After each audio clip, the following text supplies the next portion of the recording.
Bienvenue mes lions dans cette revue hebdomadaire des marchés. On est parti ensemble, installez-vous donc confortablement. En France, les amendements fiscaux qui ne passent pas les votations et sont finalement rejetés. Il était question de la flat tax et donc de l'imposition sur les gains sur capital. Attention cependant, il reste une partie du texte qui doit encore être votée pour les hauts revenus. Vous savez ce que je pense de tout ça, j'en ai fait un petit post le 17 octobre avec une image qui illustre vraiment à mes yeux l'État français, un État qui se goinfre sur le contribuable, qui n'est jamais rassasié, toujours en quête de nouvelles taxes, de nouveaux impôts pour son intérêt personnel. Étant donné que les services sont de moins en moins bonne qualité, c'est de plus en plus révoltant de payer plus pour avoir moins. Le Bitcoin, par contre, lui n'est pas décevant, il nous fait un joli plus 8,5% sur la semaine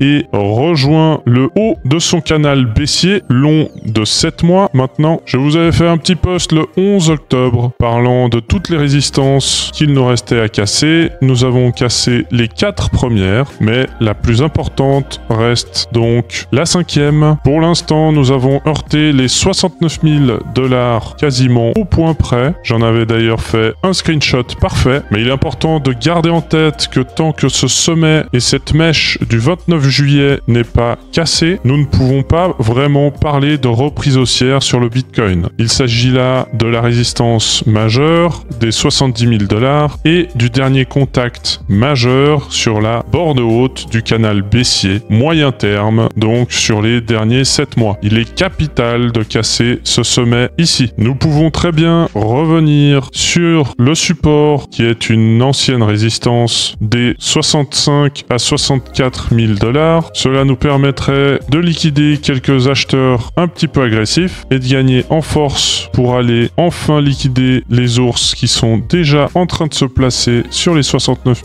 200 $, mais qui sont surtout extrêmement placés entre les 70 et les 73 000 $. Vous l'aurez compris, pour l'instant, c'est plutôt positif, mais cette cassure en vue journalière ne fait pas tout. Nous avons besoin d'une confirmation. Cela peut très bien être un petit retour comme ceci pour finalement casser définitivement cette zone de résistance. Ce scénario est plutôt réaliste au vu des données que nous avons à l'heure actuelle et cela me paraît bien plus sain comme mouvement. Je serais assez inconfortable de voir un mouvement qui part directement ainsi sans retracer. Cela serait vraiment impressionnant et surprendrait beaucoup de monde. Comme toujours, c'est le Bitcoin qui décidera. Pour l'instant, il est soutenu par une dominance du Bitcoin qui s'enflamme et continue son rallye haussier, cassant l'ancien plus haut des 58,6%. Je vous avais d'ailleurs dit qu'à mes yeux, cela pouvait être le plus haut du cycle. Il n'en est rien. La trendline baissière ayant été cassée lundi, il y avait donc de fortes probabilités que ce plus haut soit cassé. Jusqu'où ira la dominance? C'est la question. Je me méfie tout de même des chiffres ronds comme les 60% par exemple, mais je dois me fier à ce que je vois et nous sommes toujours soutenus par la trendline haussière long terme qui a maintenant 2 ans. Gardez tout de même en tête que cette hausse est sur le point de s'achever selon moi. Nous sommes à présent dans une zone de résistance entre les 61,8 et les 50 de retracement Fibonacci. Nous pouvons donc nous attendre logiquement à une résistance et à une fin de hausse dans cette zone qui va des 56% aux 60%. Cette force du Bitcoin a poussé la capitalisation totale des crypto-monnaies à casser la borne haute de son canal baissier. Bien trop tôt pour dire si c'est une réelle cassure, même si nous avons plutôt bien travaillé cette borne avant de la casser et que nous n'avons pas fait un excès comme début juin où nous l'avions cassée rapidement pour la réintégrer encore plus rapidement. Ici, nous sommes en train de la travailler, donc nous sommes en train d'accepter cette cassure. Seul l'avenir nous dira si c'est réellement le cas ou non. Le Total 3 qui continue de latéraliser au-dessus de son canal baissier, grandement porté cette semaine par le Dogecoin qui nous fait un incroyable plus 28% à l'heure à laquelle j'enregistre. Je vous en avais fait d'ailleurs un article hier vous mentionnant qu'il affichait la plus belle progression sur les 7 derniers jours sur tous les mêmes coins du top 100. Je vous donnais 3 raisons, plutôt 3 contre-arguments face aux critiques que j'ai pu voir ces dernières semaines pour ce coin. Beaucoup, comme pour Bitcoin, l'intérêt, il le disait déjà, désuet, sans intérêt, est mort. l'or il y a quelques semaines, alors que cela fait 10 ans qu'il existe et qu'il nous a fait un ATH à chaque cycle. Le marché a toujours raison et il a une nouvelle fois contredit toutes ces personnes. Pour Solana, nous avons deux figures complémentaires. J'ai nommé une tasse avec anse, vous commencez à avoir l'habitude. Donc ici vous avez la tasse et la anse, et vous avez également une épaule,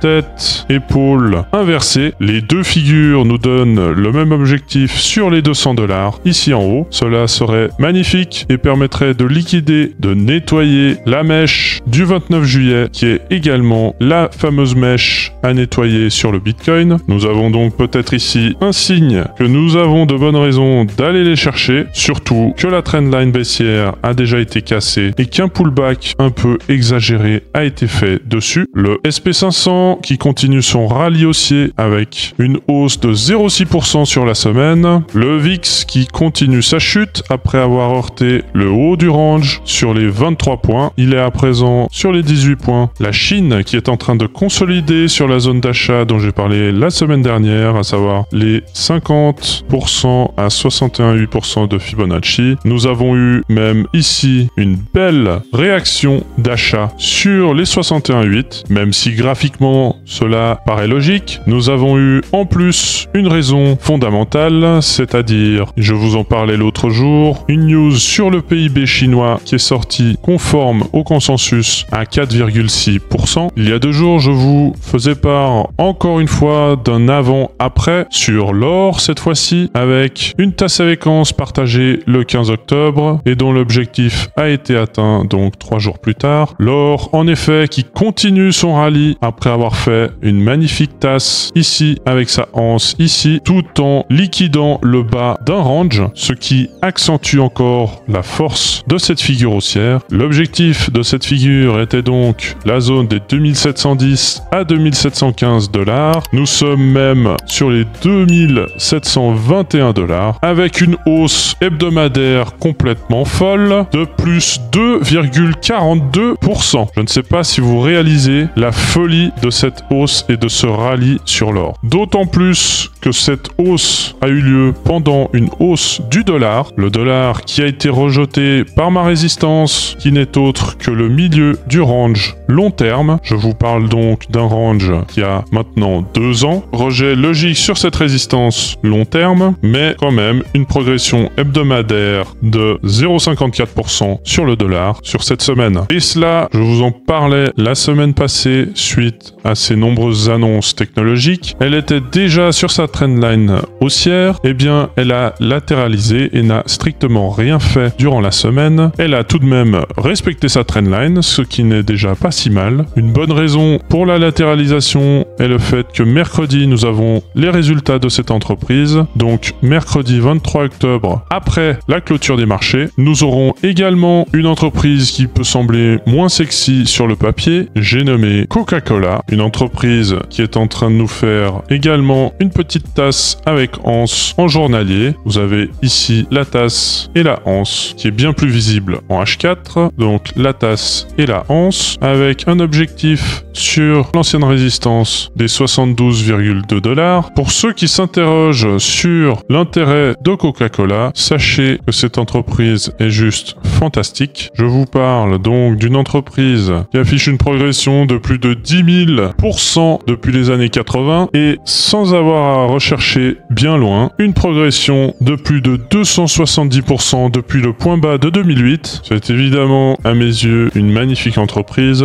avec un dividende plutôt sûr, une diversification magnifique et un secteur essentiel. En termes de nouvelles économiques sur la semaine, ce sera une semaine plutôt maigre avec pour démarrer la décision sur les taux d'intérêt de la Banque centrale du Canada mercredi 23 octobre. Une baisse des taux est attendue. Nous aurons également des données sur le logement et sur l'immobilier américain avec la vente de logements existants mercredi et la vente de logements neufs jeudi. Jeudi, nous aurons également les PMI manufacturiers et des services qui seront donc les news les plus importantes de la semaine. Une semaine plutôt maigre donc, mais profitez-en car les semaines suivantes seront extrêmement importantes. Nous aurons l'occasion d'en reparler. Pensez à lâcher un petit like, un petit commentaire. Cela aide grandement cette chaîne qui démarre face à la marée de contenu sur YouTube. On se retrouve bien évidemment sur Twitter pour plus de contenu et plus de partage. Je vous laisse avec le trade de la semaine. Soyez prudents sur les marchés, mes lions. Ciao, ciao.